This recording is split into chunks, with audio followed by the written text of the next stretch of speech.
Hello everyone. In today's economic lecture, chapter number 2 we are going to start. In the previous session we have completed with chapter number 1, and that was introduction of micro and macro economics. तो वो हमने finish किया. Now chapter number 2 in 12th standard economics is regarding utility. So let us start with that thing.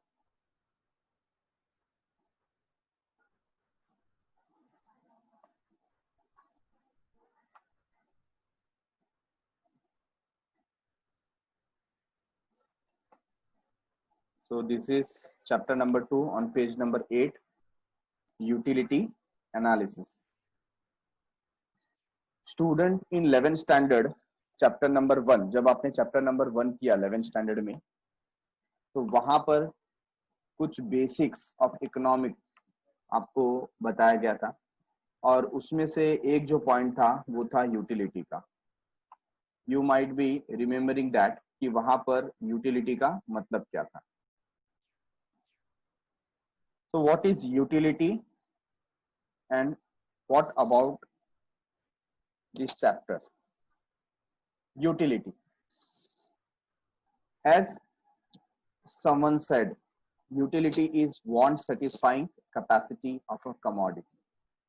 किसी भी commodity का या services का जो want satisfying capacity होता है, जो power होता है, कौन सा power? जो ह्यूमन वांट को सेटिस्फाई कर सकता है, that capacity of power is known as utility. उसे हम क्या बोलते हैं?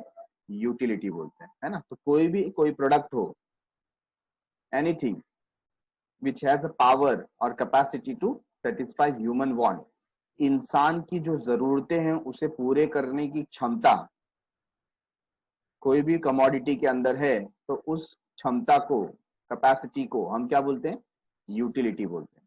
तो ये चैप्टर हमें यूटिलिटी का एनालिसिस कैसे होता है उसके बारे में बताता है. तो व्हाट इज यूटिलिटी एनालिसिस, ये चैप्टर में हम लोग देखेंगे. तो देखो, कुछ स्टार्टिंग में दिया गया है, want denotes a feeling of lack of satisfaction.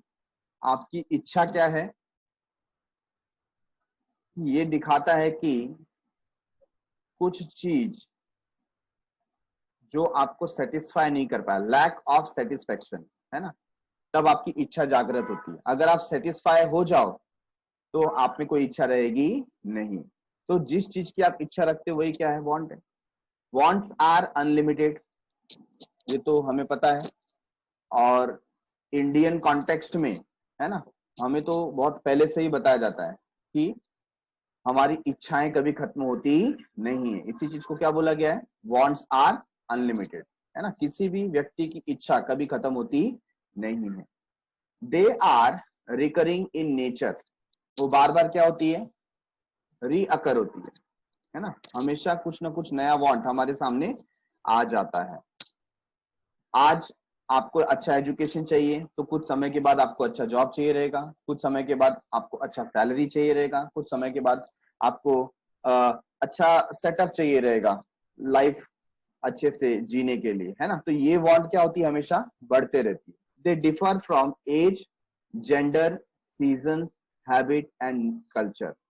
तो ये डिपेंड करता है आपके एज पे, जेंडर पे, सीजन पे, हैबिट पे और कल्चर पे, और ऐसे बहुत सारे फैक्टर्स के ऊपर कि आपके वांट क्या हो सकते हैं over the period of time. Utility is the capacity of a commodity to satisfy human want. और यहाँ पर यूटिलिटी का मीनिंग बता दिया कि जो कमोडिटी का कैपेसिटी है ह्यूमन वांट को सेटिस्फाई करना, ठीक है ना, उसी को क्या बोला जाता है? यूटिलिटी बोला जाता है. In other words, utility is the want satisfying power of a good. तो घुमा फिरा कर यही इंट्रोडक्शन मीनिंग ये हमें प्रोवाइड करें कि यूटिलिटी क्या होता है. ठीक है. तो हम सबसे पहले यहां पर देखते हैं कि ये चैप्टर हमें क्यों प्रोवाइड किया गया है. Every individual tries to satisfy his want with available resources. सच बात है, हर एक व्यक्ति चाहता है कि उसकी इच्छाओं की क्या हो? पूर्ति हो. कैसे हो? जो रिसोर्सेस उसके पास अवेलेबल है वो उससे ही अपनी इच्छाओं की पूर्ति करना चाहता है। ठीक है, it is true that all human wants can not be satisfied fully at a specific time. ये भी सच बात है कि आपकी सारी इच्छाएं, इंसान की सारी इच्छाएं एक गिवन पीरियड ऑफ टाइम में सेटिस्फाई हो सकती नहीं है। Utility analysis explains consumers behaviour. क्या एक्सप्लेन करता है? Consumers behaviour in relation to the maximisation of the satisfaction. तो जो सेटिस्फैक्शन हमें मिल रहा है उसको मैक्सिमाइज करने के लिए कंज्यूमर का कैसा बिहेवियर है, उसे हम क्या कर रहे हैं? एनालिसिस कर रहे हैं। तो ये उसे एक्सप्लेन करता है ना। जब हम यूटिलिटी को एनालिसिस करते हैं तो ये हमें क्या बताता है? कंज्यूमर का बिहेवियर। किससे रिलेटेड? मैक्सिमम सेटिस्फैक्शन से, कि वो एक सेटिस्फैक्शन का मैक्सिमाइजेशन कैसे कर सकता है। हम जब यूटिलिटी का एनालिसिस करते हैं तो इसके बारे में हमको पता चलता है। ठीक है, तो सबसे पहले हम क्या देख रहे हैं यहाँ पर? Features of utility. तो हमने मीनिंग देख लिया। तो मीनिंग आपको सबसे पहले क्या करना है? नोट डाउन कर लेना है अपने नोटबुक में। आप क्या करेंगे? ये जो मीनिंग है आप ये लिख लेंगे, utility is the capacity of a commodity to satisfy human want. In other word, utility is the want satisfying power of a good और कमोडिटी। ये आपको लिख लेना है मीनिंग में। ठीक है, एंड आफ्टर दैट फीचर्स पे आ जाइए। फीचर्स देखिए क्या है। सबसे पहला जो यूटिलिटी है वो एक रिलेटिव कॉन्सेप्ट है। यूटिलिटी क्या है? It's a relative concept. जब भी बात होती है रिलेटिव कॉन्सेप्ट की, है ना, तो रिलेटिव का मतलब यहां पर क्या हो जाता है? रिलेटिव मतलब रिश्तेदार नहीं, यहां पर रिलेटिव मतलब रिलेटेड। रिलेटिव मतलब रिलेटेड। किससे रिलेटेड है? It is related to time and place. Related to time and place. तो कोई भी कमोडिटी का या सर्विस का आपको यूटिलिटी देखना है तो ये डिफर करता है place to place and time to time, है कि नहीं? जैसे आइसक्रीम आपको खाना है, ठीक है ना, तो आइसक्रीम का यूटिलिटी ज्यादा कब होगा? In the summer season. कब ज्यादा होगा? समर सीजन में, है कि नहीं? वुलन क्लोथ्स हैं तो उसका यूटिलिटी ज्यादा कब होगा? जब विंटर सीजन होगा। तो डिपेंड करता है टाइम, टाइम पे डिपेंड करता है। ठीक है, दूसरा बताया प्लेस। तो प्लेस के ऊपर डिपेंड करेगा कि उसका यूटिलिटी कैसा है। बराबर है? फॉर एग्जाम्पल जैसे यहां पर दिया है, देखो, woollen clothes have a greater utility in winter. ये तो क्या बताया? टाइम के हिसाब से बता दिया। And sand has greater utility at the construction site than at the sea shore, है ना। तो सी शोर मतलब समंदर किनारे जो हमको सैंड दिखता है उसका यूटिलिटी वहां ज्यादा नहीं है, जबकि कंस्ट्रक्शन साइट पर ज्यादा है। तो उसका प्लेस चेंज कर दिया तो उसकी यूटिलिटी क्या हो जाती है? इंक्रीज हो जाती है। तो it depend upon place to place and time to time, है ना। जैसे मैं एग्जांपल आपको देता हूं, कोकोनट। साउथ इंडिया में आप जाएंगे, आपको एक जो कोकोनट वाटर चाहिए तो आपको वहां पर 15, 20 या 25 रुपीज में मैक्स टू मैक्स इतना अमाउंट पे करके आपको मिल जाएगा। बट वहां से उसका प्लेस चेंज किया गया। सपोज कर्नाटका में बहुत ज्यादा कोकोनट अवेलेबल है, उसका प्रोडक्शन काफी होता है, उसका फार्मिंग है, तो वो कोकोनट हम वहां से यहां पर लेकर के आए। कहां पर लेकर आए? मुंबई में। तो मुंबई में ये 50 रुपीज में सेल होता है, जबकि वहां पर 25 रुपीज में सेल होता है ना।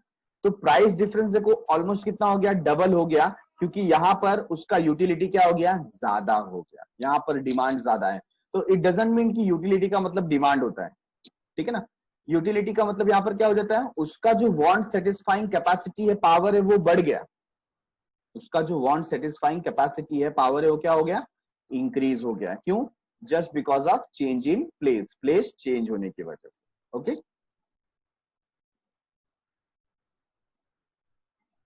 तो हमें पता चला utility it's a relative concept. कौन सा कॉन्सेप्ट है?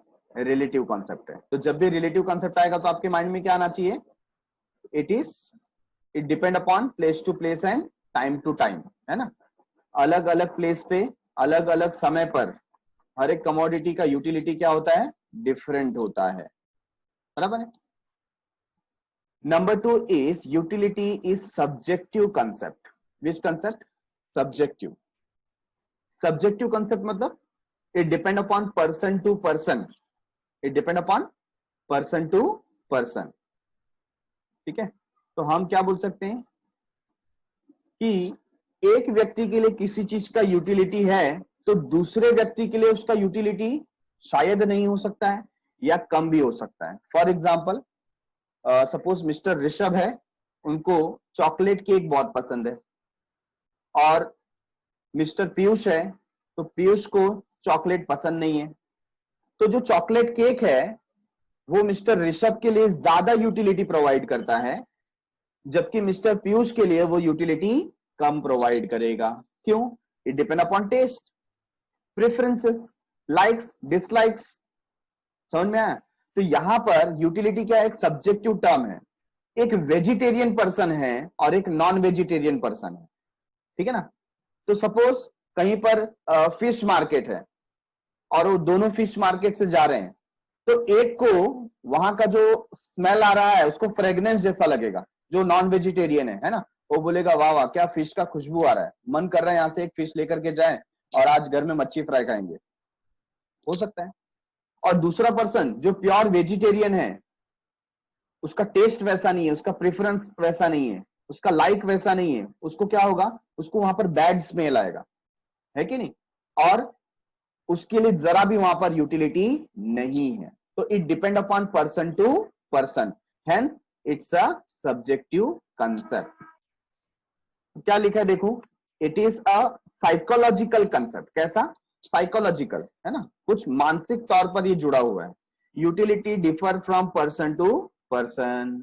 तो एक पर्सन से दूसरे पर्सन के लिए यूटिलिटी क्या हो सकता है? डिफर कर सकता है, अलग हो सकता है।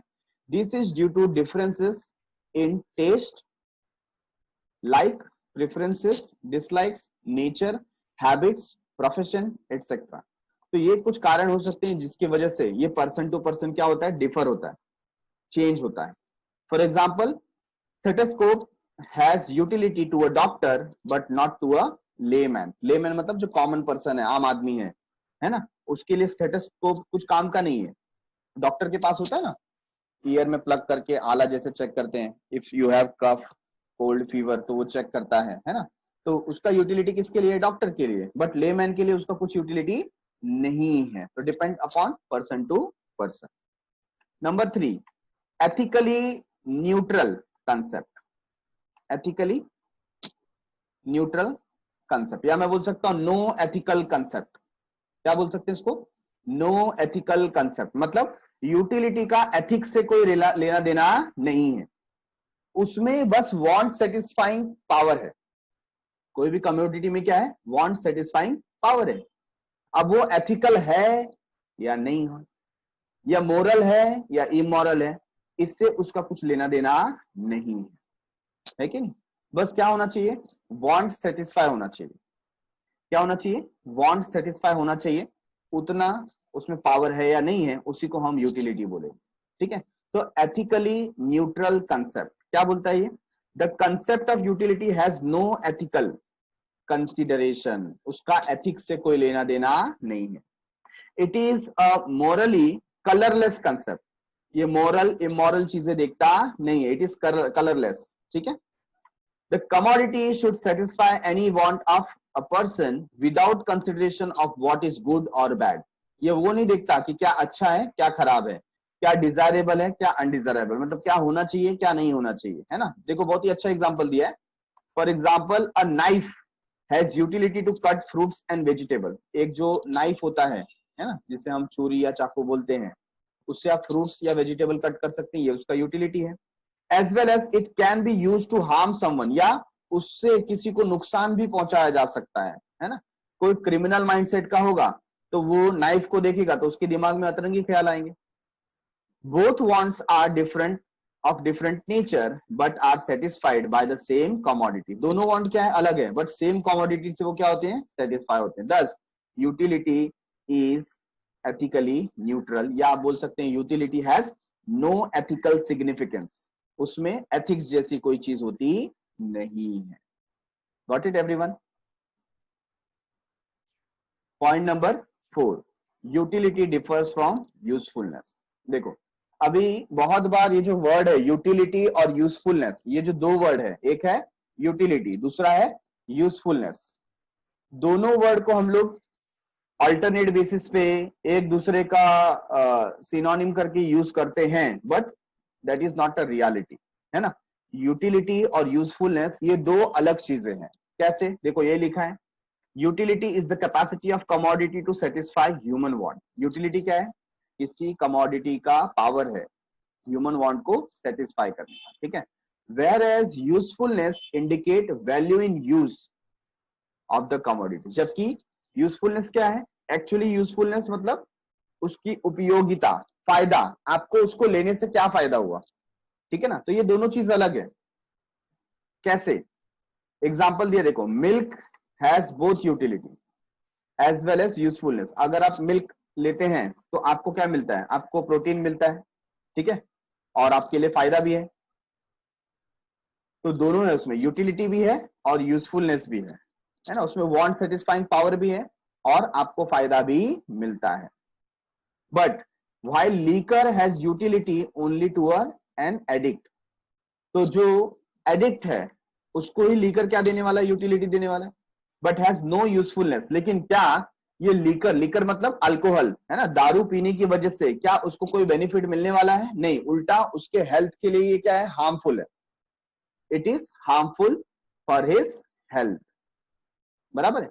तो यहां पर हमने देखा कि कोई एक प्रोडक्ट आपके लिए क्या हो सकता है, उसमें यूटिलिटी भी हो सकती है और यूजफुलनेस भी हो सकता है, ऐसा भी हो सकता है, या दूसरा उसमें से दोनों में से कोई एक हो, या तो यूटिलिटी या तो यूजफुलनेस, बराबर है। तो जैसे हमने यहां पर एग्जांपल लिया कि अल्कोहल जो है, लीकर जो है, जो एडिक्टेड पर्सन है उसके लिए उसमें यूटिलिटी तो है, मतलब उसका जो वांट है वो उसको सेटिस्फाई करेगा, बट क्या ये उसके हेल्थ के लिए बेनिफिशियल है, क्या ये उसके लिए उपयोगी है, नहीं, ये उसके लिए उपयोगी नहीं है, उसके लिए कोई उपयोगिता नहीं है, यूजफुलनेस नहीं है, ठीक है।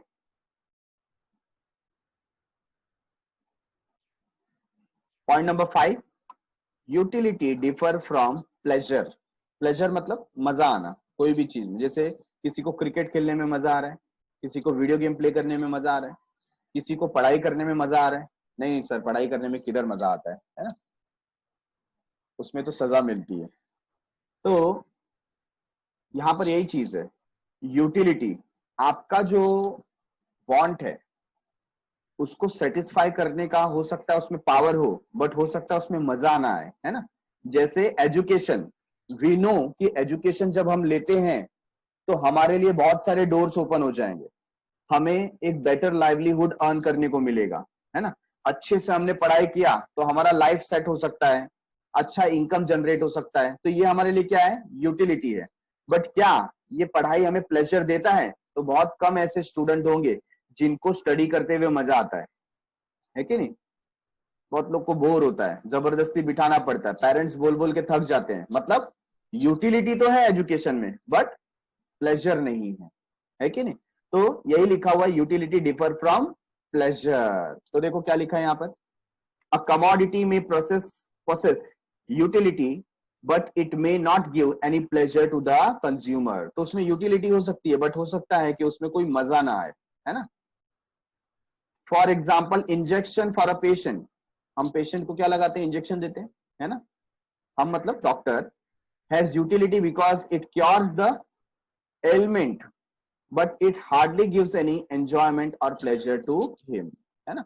तो किसी को इंजेक्शन लेने में मजा नहीं आता, बट उसको मालूम है इसकी वजह से उसका जो रोग है, एलिमेंट है, उसके बॉडी में जो हेल्थ इश्यूज है वो क्या हो जाएंगे, ठीक हो जाएंगे। तो यूटिलिटी तो है बट प्लेजर नहीं है। तो यूटिलिटी और प्लेजर ये दोनों सेम होता नहीं है। तो इट इज नॉट नेसेसरी कि जिस प्रोडक्ट में आपको यूटिलिटी मिले वहां पर प्लेजर भी मिलेगा, बराबर है, it is not necessary. Number 6, utility differs from satisfaction. Utility differ from satisfaction, अभी इसका मीनिंग में बता दिया, वांट फुलफिलिंग कैपेसिटी, है ना। यूटिलिटी का मतलब क्या होता है, वांट को क्या करता है, वो फुलफिल करता है ना, उसके पास कैपेसिटी है। तो जब उसका मीनिंग के अंदर ही है वांट सेटिस्फाइंग कैपेसिटी, लेकिन यहां पर क्या बोल दिया, यूटिलिटी डिफर फ्रॉम सेटिस्फेक्शन, बता रहा है यूटिलिटी सेटिस्फेक्शन से अलग है। यूटिलिटी सेटिस्फेक्शन से अलग है ना? कैसे? तो यूटिलिटी उस कमोडिटी में रहती है, बट सेटिस्फेक्शन कब मिलता है? जब आप उसका उपभोग करते हो, कंज्यूम करते हो, यूज करते हो। फॉर एग्जाम्पल, आप मार्केट में से जा रहे हो और आपने कोई रेडीमेड गारमेंट देखा, है ना, कहीं शोरूम में या डिस्प्ले में एक स्टैचू को अच्छे से कपड़े पहना करके रखे हैं और आपको लगता है, अरे वाह क्या बढ़िया कपड़े हैं, मुझे मेरे पास होते तो मजा आ जाता था, बराबर है?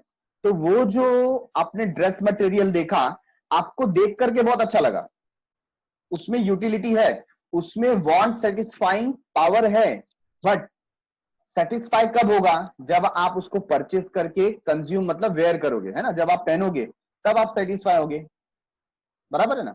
लेकिन जब तक वो शोरूम में है तब तक आपका वांट सेटिस्फाई होगा नहीं, बराबर है? दूसरा एग्जांपल, आप मार्केट से जा रहे हो, आपने देखा कि वहां पर जलेबी बन रही है, तो जलेबी बन रही है, क्या आपके वांट को वो सेटिस्फाई कर सकती है?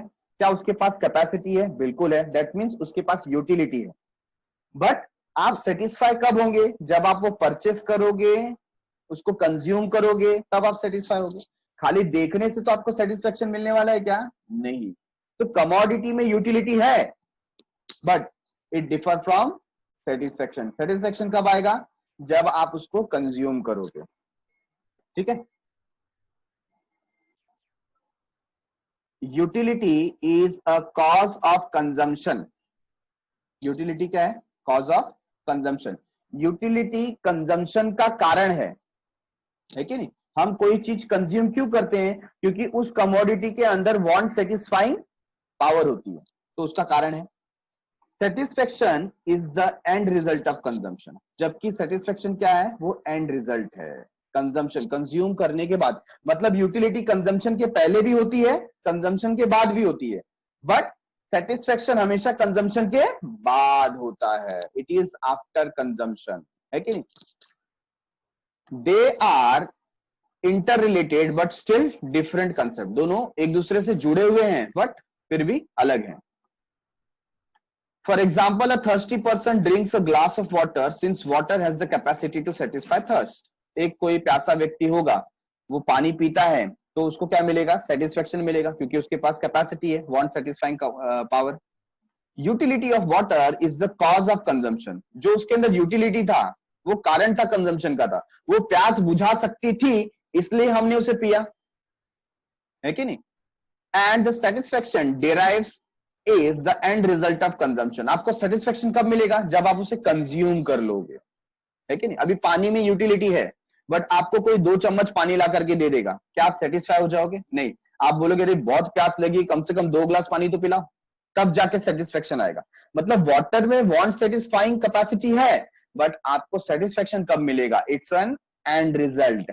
आप उसको अपनी क्वांटिटी में प्रॉपरली ड्रिंक करोगे तो जाकर के आपको सेटिस्फेक्शन होगा। तो satisfaction differs from utility. Utility, तो यूटिलिटी डिफर फ्रॉम सेटिस्फेक्शन। ये हमने देखा कि यूटिलिटी के अंदर सेटिस्फेक्शन, ये दो अलग चीजें हैं, क्योंकि यूटिलिटी जो है वो कंजम्पशन के पहले भी होती है, कंजम्पशन के बाद भी होती है, बट सेटिस्फेक्शन जो है वो कंजम्पशन के बाद ही मिलता है। Okay, point number 7, measurement of utility is hypothetical. देखो क्या वर्ड यूज किया? Hypothetical. What does it mean? तो हाइपोथेटिकल का मतलब होता है एज्यूम्ड वन। आपने ऐसा समझा, ऐसा सोचा, वो रियलिटी नहीं है, ठीक है ना? हाइपोथेटिकल है।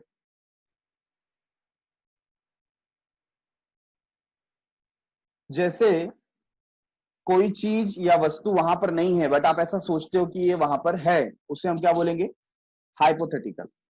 अब यहां पर किसकी बात की है? मेजरमेंट की बात की है। किसकी बात की है? मेजरमेंट की बात की है ना? तो इसको समझने के लिए मैं आप एग्जांपल ऐसा मैं पूछ सकता हूं आपसे कि if you love your mother, how much do you love हर? आप कितना प्यार करते हैं? तो मैं बोलूंगा एक काम करो, आप नंबर्स में बताओ। मैं आपको 10 का रेंज देता हूं, आउट ऑफ 10, है ना? आप कौन से स्केल पे उसको रखोगे? 5, 6, 7, 8, 9, 10 कौन से स्केल पे आप रखोगे? तो व्हाट यू विल से?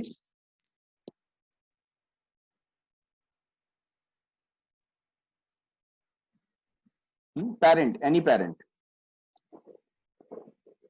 देखो इट डिपेंड्स अगेन, है ना, सबने 10 बोला, किसी ने 11 भी बोला है, किसी ने इन्फिनाइट बोला है, बराबर है। तो अगेन एक्चुअली क्या हम मेजर कर सकते हैं इसे?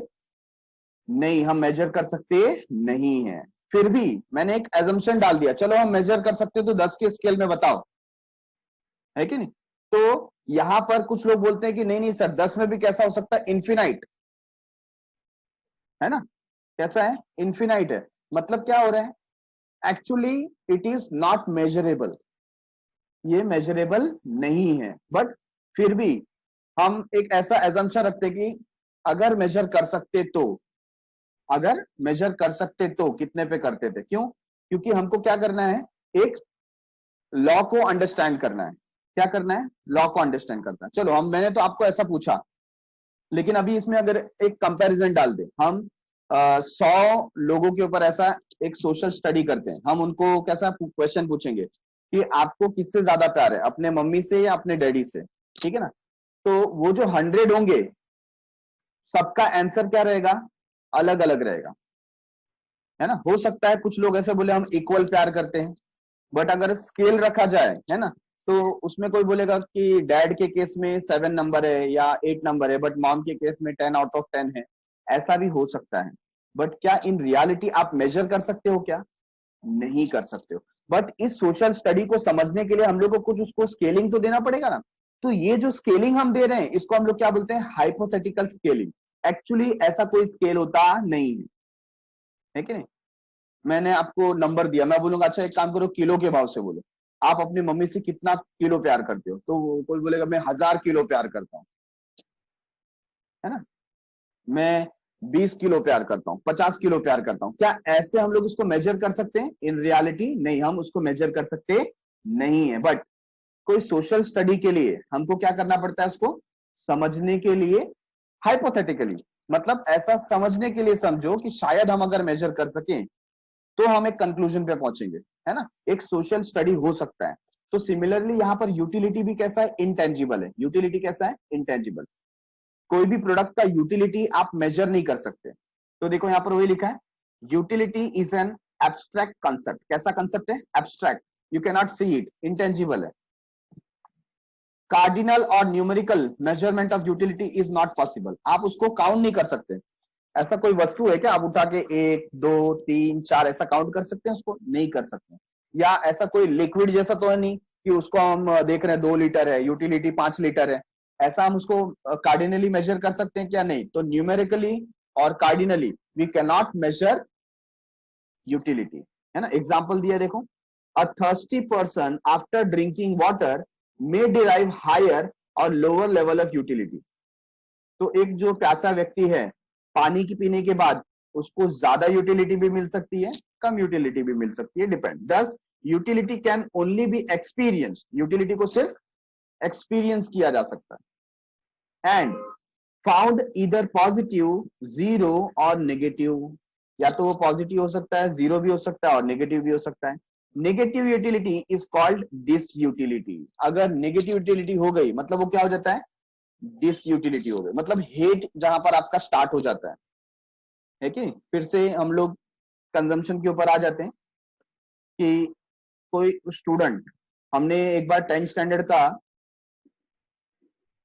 फेयरवेल पार्टी रखा था, और आप लोग में से बहुत लोग जानते भी होंगे। तो ये जो फेयरवेल पार्टी है, ये हमने टिप टॉप प्लाजा में रखा था, आज से आई थिंक 2-3 years बैक। तो टिप टॉप प्लाजा में ये जो फेयरवेल का पार्टी था, वहां पर एक काउंटर कैसा था कि सारे काउंटर तो अनलिमिटेड थे, आपको जितना चाहिए उतना आप यू कैन कंज्यूम देयर। तो लास्ट का जो काउंटर था, after having all the dinner stuff, है ना, तो वो जो काउंटर था वो पानी पूरी का काउंटर था। तो कुछ जो गर्ल्स थी, उसमें से 2 गर्ल्स ने एक दूसरे को चैलेंज कर दिया, हु कैन ईट मोर पानी पूरी। और वो भी कब, आफ्टर हैविंग डिनर। हाँ समझ लो बात को, डिनर होने के बाद वो दोनों में क्या लग गया, चैलेंज लग गया। एक ने बोला मैं ज्यादा खा सकती हूँ, दूसरे ने बोला मैं ज्यादा पानी पूरी खा सकती हूँ। और दोनों हम जस्ट बाहर ही निकल रहे थे, तो उसी समय सब लोग, सारे बच्चे जमा हो गए और सब देखने लगे, एक के बाद एक दोनों ने क्या किया, खाना स्टार्ट किया। अब देखो डिनर हो चुका था और फिर भी दे स्टार्टेड ईटिंग गोलगप्पास, है ना। अभी 2 खाया, 5 खाया, 10 खाया, 15 खाया, तो समझ में आता है, ठीक है। अभी एक लड़की का 18 खाते खाते उसका हालत खराब हो गया, उसने बोला कि नहीं, मेरा पहले डिनर भी हो गया था, now I can not eat more, ठीक है। अब जो दूसरी लड़की थी उसने क्या किया, शी हैव टेकन ऑलमोस्ट 25 पानी पूरी, और कभी डिनर होने के बाद, और जैसे ही अभी 25 तो उसने खा लिया and she won that thing, जीत गई, और थोड़ा आगे बढ़ा तो तुरंत वो वॉशरूम की तरफ भागी एंड शी वॉमिटेड एवरीथिंग। क्या हो गया, उसने पूरा वॉमिट कर दिया। क्यों, इसको ही बोलते हैं हम नेगेटिव यूटिलिटी, कि एक हद होती है। स्टार्टिंग में आपको अच्छा लगता है ना, पहला खाया तो मजा आया, दूसरा खाया मजा आया, तीसरा, तो धीरे धीरे उसका जो मार्जिनल यूटिलिटी वो क्या होते जाता है, कम होते जाता है, और एक स्टेज ऐसा आ जाता है कि अब आपको खाने में बिल्कुल मजा आ रहा नहीं है, तो वहां पर हमारी यूटिलिटी क्या हो जाती है, जीरो हो जाती है। क्या हो जाती है, जीरो। और फिर उसके बाद का जो स्टेज होता है ना, आप उससे एक्स्ट्रा कंज्यूम करेंगे तो यू विल हेट इट, आपको बुरा लगेगा, बेकार लगेगा। और वही हुआ वहां पर, वो गर्ल ने क्या कर दिया, पूरा जो पानी पूरी था, है ना, सब बाहर आ गया। तो इसको हम बोलते हैं नेगेटिव यूटिलिटी, बराबर है। Point number 7 was measurement of utility is hypothetical. In reality, you cannot measure utility in cardinal number. ठीक है। Point number 8, utility is multi-purpose.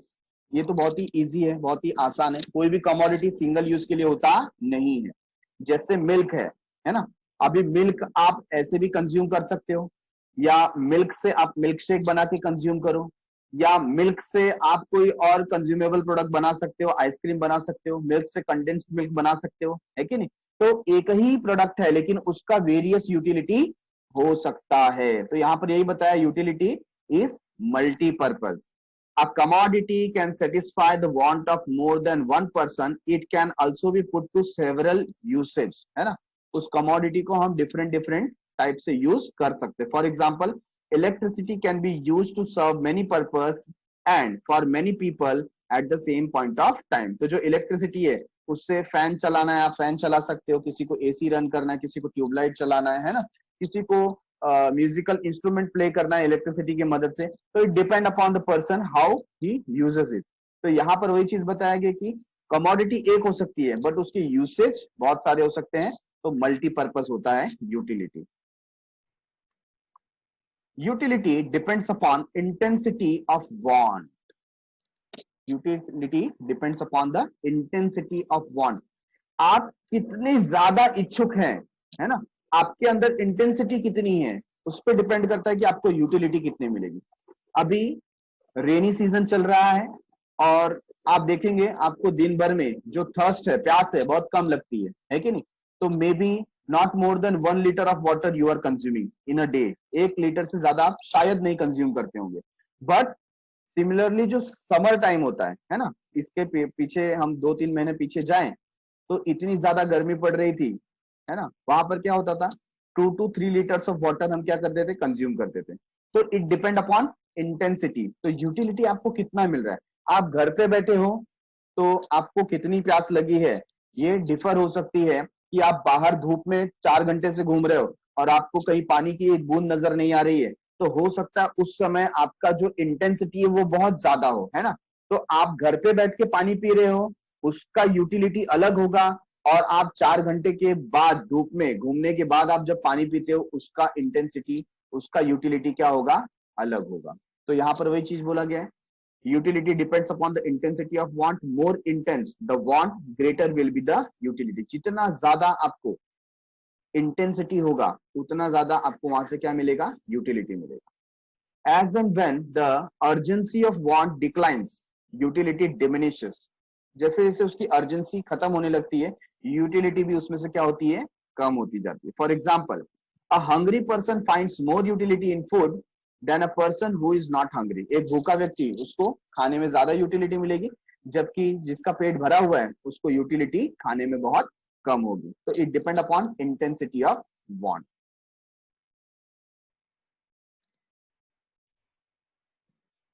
Point number 10, utility is the basis of demand. क्या बता दिया? Utility is the basis of demand. आप कोई चीज का demand कब करते हो? जब आपको उसमें यूटिलिटी दिखाई देती है। अगर आपको उसमें कोई यूटिलिटी यूजफुलनेस दिखाई नहीं देगा, you will never demand it. आप उसका कभी इच्छा रखोगे नहीं। क्यों? आपको उससे कुछ फायदा नहीं है ना।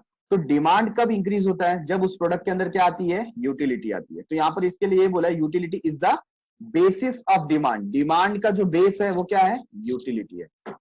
A person will demand a commodity only if it gives utility to him. For example, a sick person has utility in medicine, hence he demands medicine. ठीक है? तो जो सिक पर्सन है उसको मेडिसिन के अंदर यूटिलिटी दिखता है, तभी वो मेडिसिन डिमांड करता है ना। तो डिमांड का बेसिक क्या है? यूटिलिटी।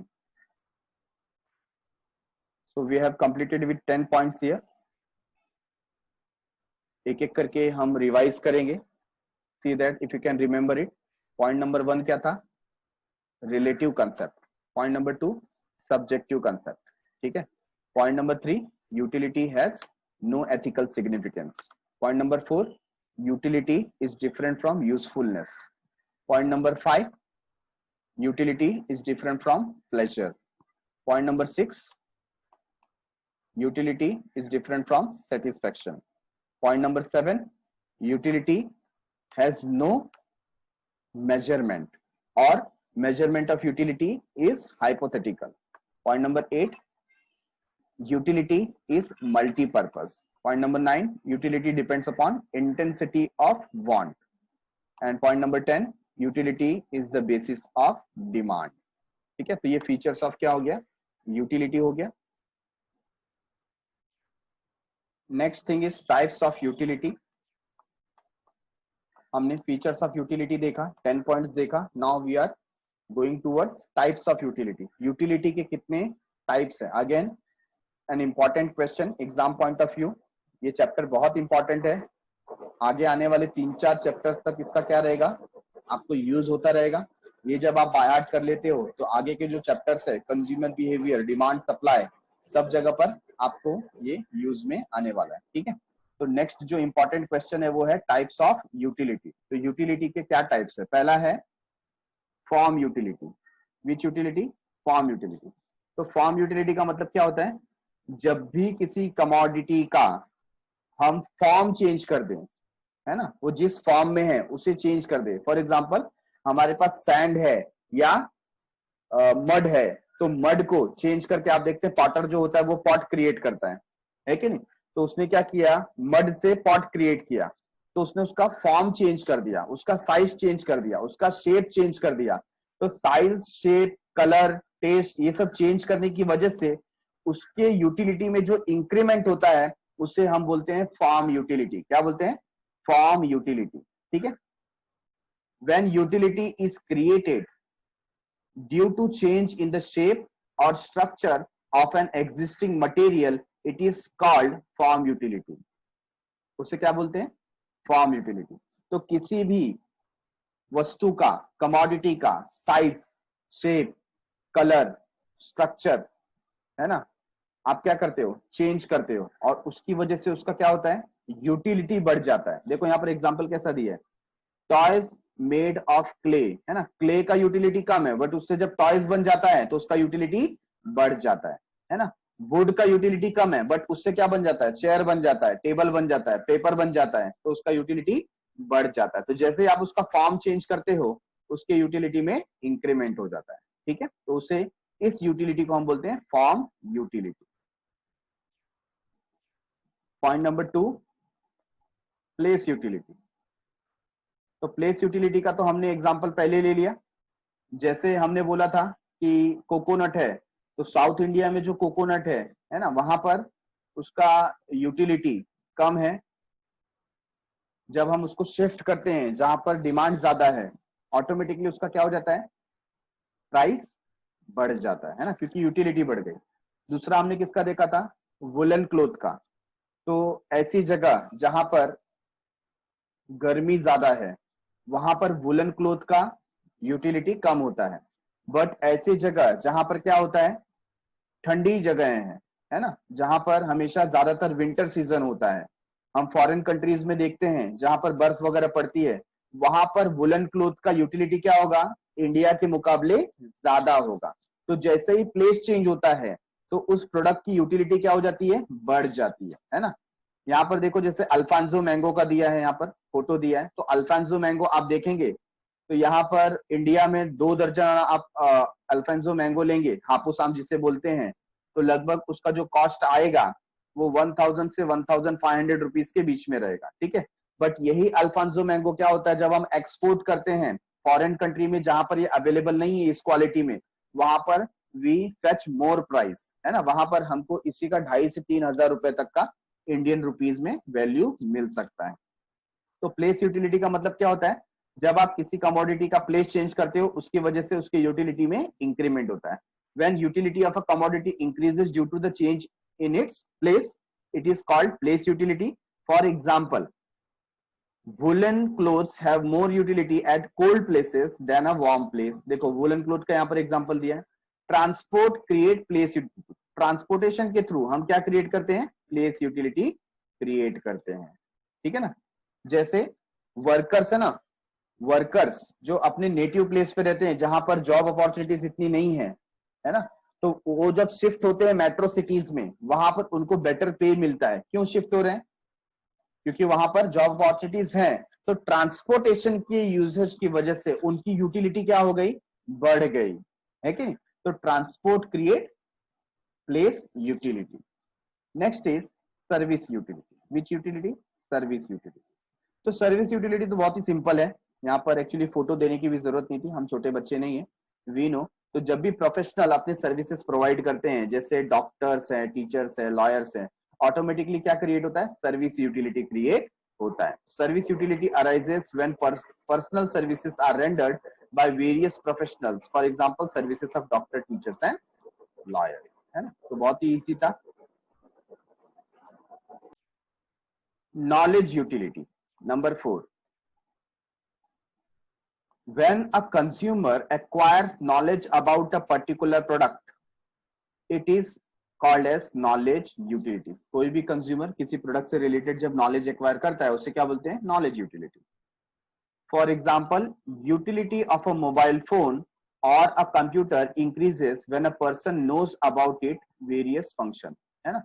जब तक आपको किसी चीज का यूसेज पता नहीं है तब तक आपके लिए उसका यूटिलिटी उतना है नहीं, बट जब आप सीख लेते हो उसको कैसे चलाना है कि नहीं, तो आपके लिए यूटिलिटी क्या हो जाता है, इंक्रीज हो जाता है। आप देखते हैं अभी आपके यंग जनरेशन में तो सभी लोगों को, सब लोग टेक्निकल टेक्नो सेवी होते हैं, टेक्निकल नॉलेज सबको होता है, बट जो ओल्डर जनरेशन है, आपके दादाजी ग्रैंड पेरेंट्स वगैरह होंगे घर में, है ना, तो उनको, उनके लिए कैसा होता है, वो कंप्यूटर वगैरह लैपटॉप ज्यादा यूज कर पाते नहीं है, तो उनके लिए यूटिलिटी क्या होता है, कम होता है। बट समझिए आपके ग्रैंड पेरेंट्स में से आपने किसी को क्या किया, वहां पर सिखाया उन्हें कि कैसे लैपटॉप को यूज किया जाता है, कैसे यूट्यूब को चलाया जाता है ना। तो ऐसा कर करके जब उनको नॉलेज हो जाता है तो वो चीज उसके लिए क्या हो जाती है, उनके लिए यूटिलिटी को इंक्रीज कर देती है। समझ में आया आपको। तो यहाँ पर जब आप प्रोडक्ट का नॉलेज गेन कर लेते हैं तो ऑटोमेटिकली आपकी यूटिलिटी क्या हो जाती है, इंक्रीज हो जाती है। तो यहाँ पर वही बताया, नॉलेज यूटिलिटी।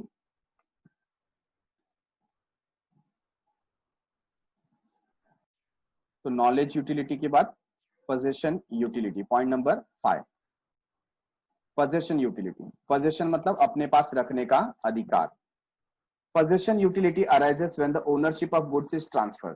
कब अराइज होता है, जब आप अपना ओनरशिप क्या कर देते हो, ट्रांसफर कर देते हो, ठीक है। For example, transfer of goods from the seller to the buyer, या हम ओनरशिप की बात नहीं करें, सिर्फ पोजीशन भी ट्रांसफर किया तो भी क्या होती है, यूटिलिटी बढ़ जाती है। जैसे आपके पास घर नहीं है तो आप रेंट बेसिस पे क्या करते हैं, घर लेते हैं, है ना। तो आपने उसका क्या लिया, पोजीशन ले लिया, तो उसकी यूटिलिटी क्या हो गई, इंक्रीज हो गई। तो यहाँ पर पोजीशन यूटिलिटी वही बताता है कि जब आप उसका ओनरशिप अपने पास रख ले, है ना, तो क्या होता है, ऑटोमेटिकली यहाँ पर एक यूटिलिटी क्रिएट होती है। Possession utility arises when the ownership of goods is transferred from one person to another.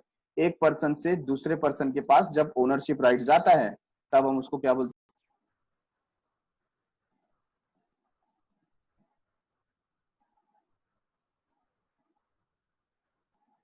Number 6, time utility.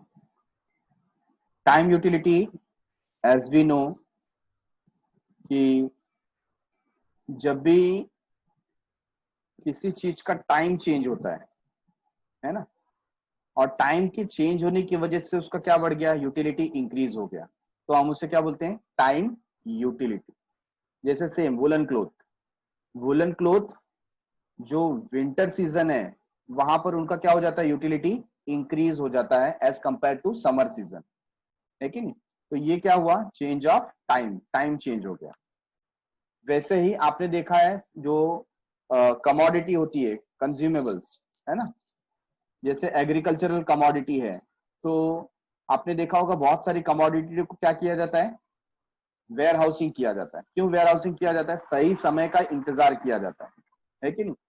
जैसे मैंगो है, तो मैंगो एक पर्टिकुलर जो सीजन है वहां पर ज्यादातर हमको अवेलेबल होता है. जो सीजन अभी आप देखेंगे, जो मई का सीजन था, ज्यादातर वो मैंगो मई और जून में अवेलेबल होते हैं, ठीक है.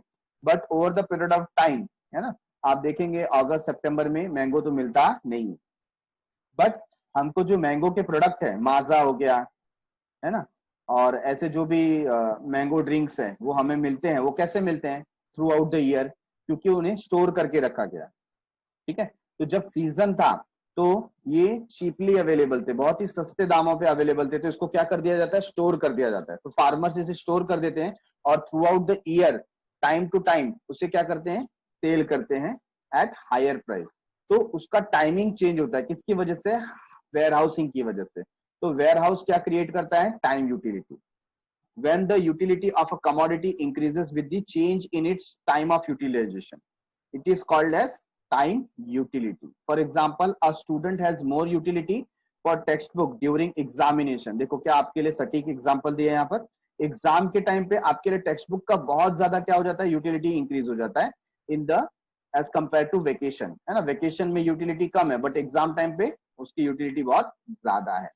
Time utility is also observe when goods are stored मतलब वेयर हाउस, है ना, वेयर हाउसिंग करके रखते हैं, and used at the time of scarcity. For example blood bank. तो ब्लड बैंक में हम लोग क्या करते हैं, ब्लड को स्टोर करके रखते हैं ताकि इमरजेंसी की केस में जब भी जरूरत हो हम उसे प्रोवाइड कर सकें. तो यहाँ पर देखो कुछ हमको यहाँ पर बताया गया है, जैसे आइसक्रीम वगैरह टाइम के हिसाब से हमें कब यूजफुल होता है. समर में हम ज्यादा आइसक्रीम लेते हैं. तो सीजनल प्रोडक्ट है अम्ब्रेला, तो रेनी सीजन में हम ज्यादा यूज करते हैं, उसका यूटिलिटी इंक्रीज हो जाता है डिपेंड अपॉन टाइम. और वुलन क्लोथ्स यहाँ पर जो है वो जहाँ पर थोड़ा वार्म एनवायरनमेंट है वहां पर उसका यूटिलिटी इंक्रीज हो जाता है. तो ये टाइम से रिलेटेड होता है, ठीक है.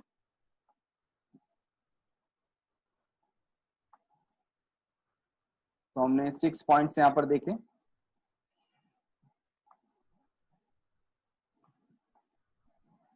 तो जो भी टाइप्स था, टाइप्स ऑफ यूटिलिटी, वो 6 पॉइंट आप लोगों को यहाँ पर दिया गया है. उसमें से पॉइंट नंबर 1 था form utility, changing of size, shape, colour, taste, ठीक है. Number 2 place utility. Number 3 service utility. Number 4 knowledge utility. Number 5 position utility. और नंबर 6 टाइम यूटिलिटी. तो आपको ये बाय हार्ट करना है, ठीक है. टोटल 6 यूटिलिटीज के हमने क्या देखे, टाइप्स देखे. तो 2 चीजें आप आज हमने फिनिश की. एक था फीचर्स ऑफ यूटिलिटी और दूसरा था types of utility. Exam point of view दोनों ही क्वेश्चन इंपॉर्टेंट है और इसे आपको बाय हार्ट करना. Thanks a lot. Bye bye.